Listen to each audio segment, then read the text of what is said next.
Get ready.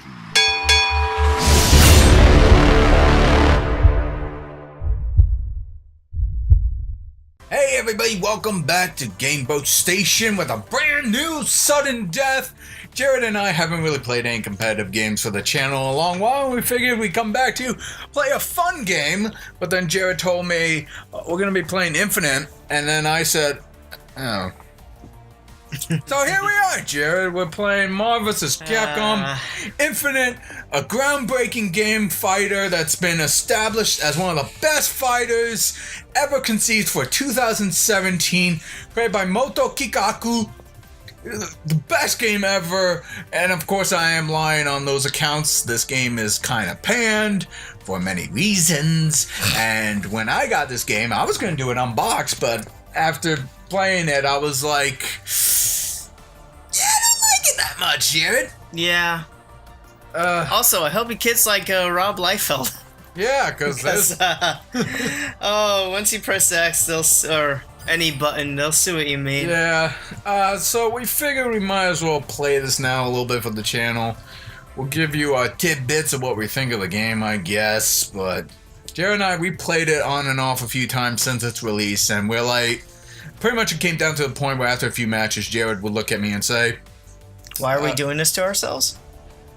Can we play some Injustice 2 now, Matt?" Yeah. And I was like, yeah, that's probably a good idea. So, we're gonna do some... Out of curiosity, did you even finish the story mode of this thing? No. Yeah, I don't blame you. I've had no incentive to really continue playing. Yeah. Because I was just like, this is not fun. Off the bat, the UI looks great. I don't know, Jared. I think it looks pretty shitty, though. Yeah. I know. Although, I remember one of the first things you said, it's like, whoa, Matt, whoa. We gotta choose a stage first? That's interesting. That doesn't really bother me, but Yeah. it's interesting how they did that.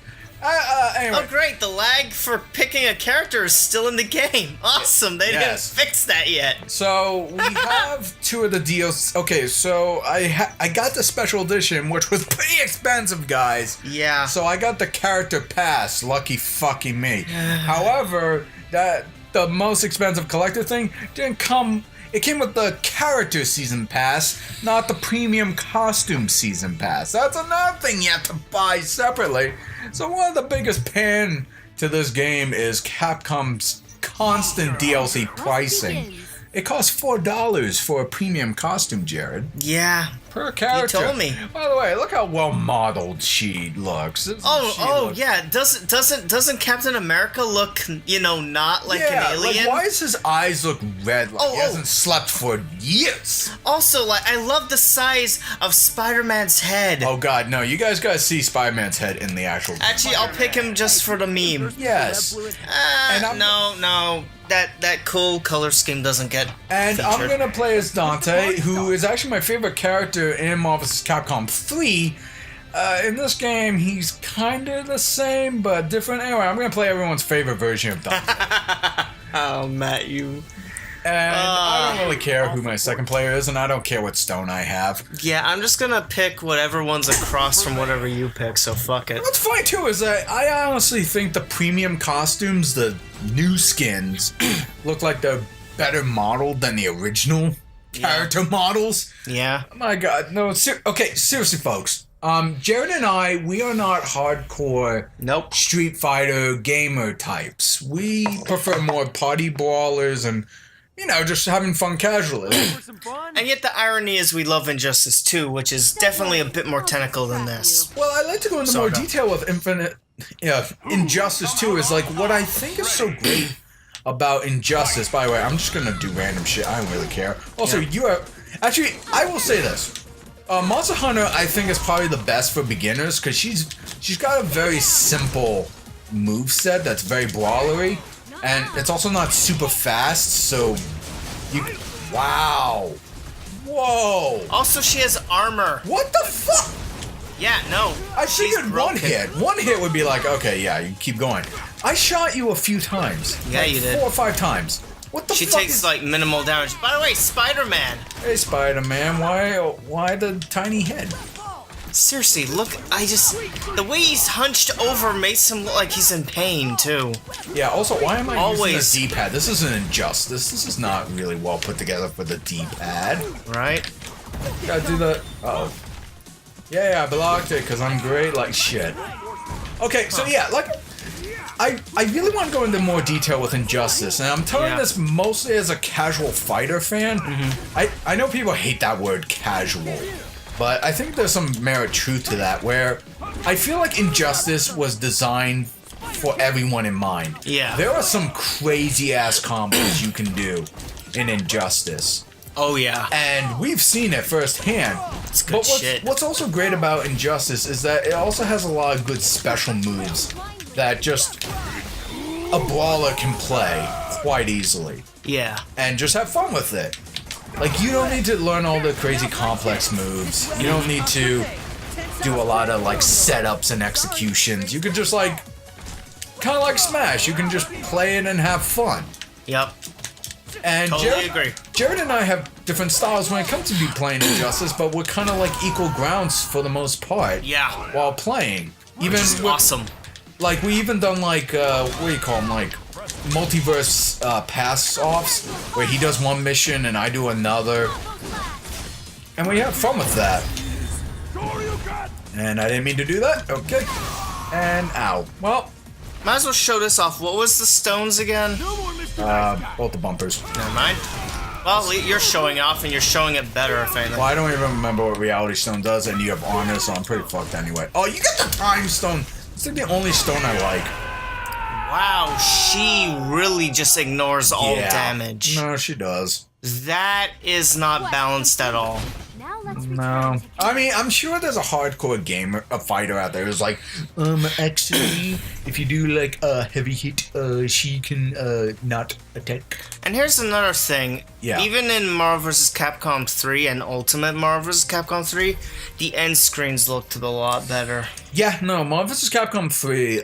Okay, so I've never played the first or the second Marvel vs. Capcom. I had no interest in it. I never liked Street Fighter. I thought it was very slow and kind of boring. But when Marvel vs. Capcom 3 was announced, I heard Dante was in the game, and I was like, oh, hell yeah, I love Devil May Cry. Also, there's my costume for Ghost Rider, except What the fuck is that? It's the flaming version. He's a very proud I'm going Ghost team. homo. I'm going Team Evil. Team Evil. I'm just going team I don't give a shit. But, okay, so, yeah, Marvel vs. Capcom 3. That, when Dante was announced to be in there, I was like, oh, hell yeah. I'm like, if I get to play as Dante, then I'll do it. That was my goal. Yeah. So I went in, not knowing anything about the previous titles, and the whole system was based on combos and launchers. And even though it was kind of complex, I was able to wrap my head around it and say, hey, fuck yeah, this is actually kind of fun. Plus, when they made Ultimate Marvel vs. Capcom 3, they added Virgil in, so you had both the brothers. Yeah, no, I mean, the characters I thought were more well-rounded and more interesting, and plus I learned a bit about Marvel characters I never even heard of. And this was like before, like, Avengers in a way, Yeah. I think, so you learned about a lot of characters like Doctor Strange and Nova Corps, characters like that. I forgot about him again. And the other cool thing about Marvel vs. Capcom 3 is that it tried to be similar to the comics in a way. Like, Marvel vs. Capcom 3, if I remember the graphics correctly, it was kind of cartoony, almost Darkstalker-y at the time. But in this one, they're like, hey, it's the PS3, Xbox 360, let's try going for a more, comic book look. And what's actually kind of cool is, like, people actually ripped the 3D model and textures from the game. And there's like a model of videos on there too. And you could actually view the texture maps and the models themselves in Marvel vs. Capcom 3, and it's like they're all hand-painted textures. Yeah. Which is very similar to the whole comic book aesthetic. Yeah. I mean, it was beautiful. It was great. Marvel vs. Capcom 3, in my personal opinion as an artistic endeavor, was really cool and paid a good homage to the comic book lore. I'm Jujurian. But yeah, like I said, like for someone like me who's not into fighter games. Ow. Also, ow. Yeah, grabbed you.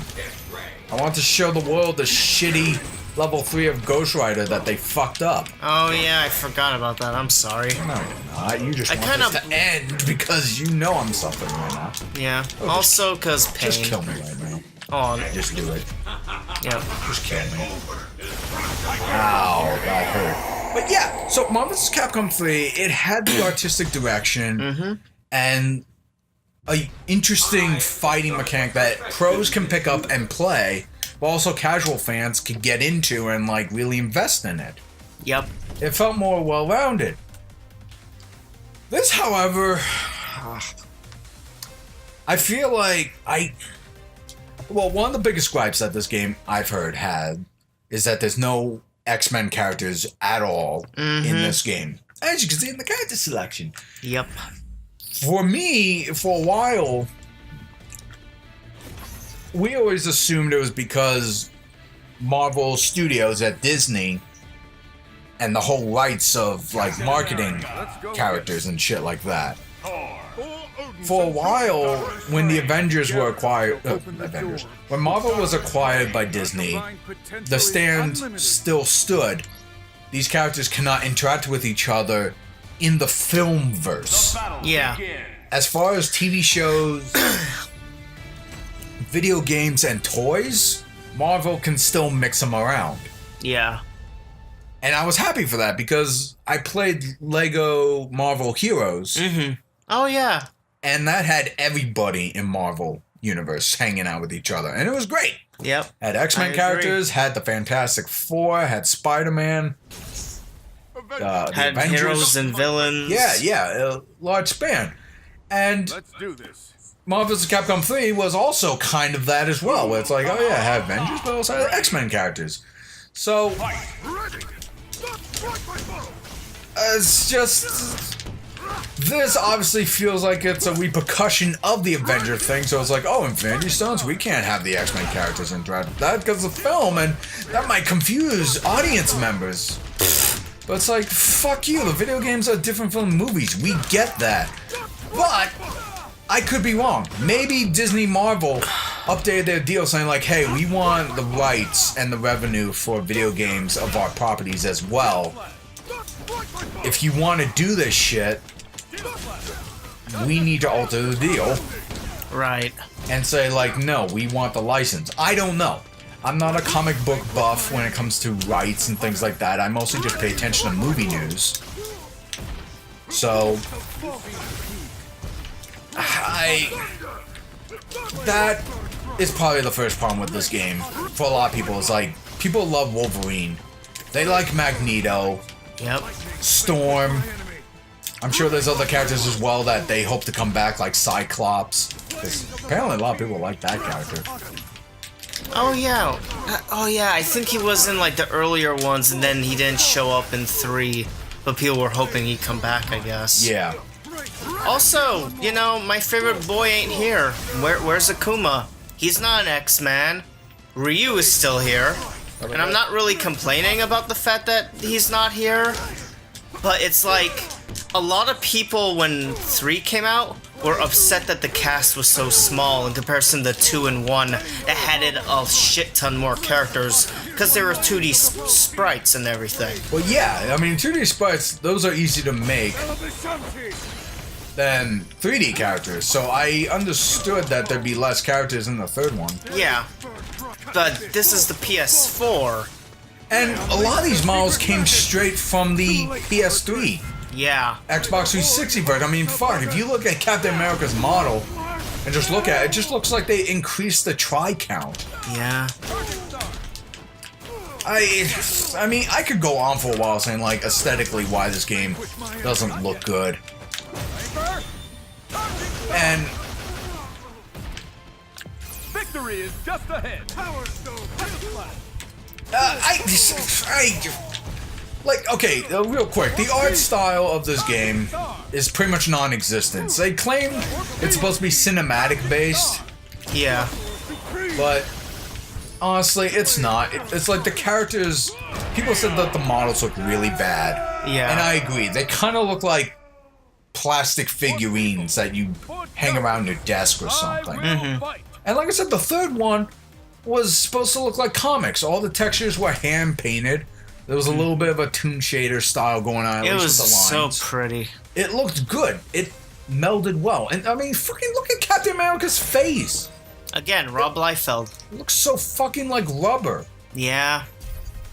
It's disappointing. Well, tune in next time, folks, when we're going to do another match, and maybe I'll win, but I'm like talking and yelling, and Jared's like, this is my chance to show my superiority. Dude, if I want to show superiority, we'll play something that doesn't let me win every time. Oh, what, you're just mashing buttons? I'm doing. By the way, to do your specials the easy way, you just press both L2 and R2, and it You gives. press both? You press both. That's why it says easy hyper combo. I don't even have to do the I circle thought you shit. were doing the Hadokens. I wish I still had to do those. I was feeling shitty about myself, like, oh, Don't! This game is fucking horrible. To be continued. I hate this. Yeah. Well, I mean, if you love this game, good for you guys, but... Yeah, if you... I'm looking at comment sections in Marvel vs. Capcom, the official Facebook posts, and IGN and all that shit. A lot of people don't have good things to say. Mostly negative. Mostly negative. To be continued.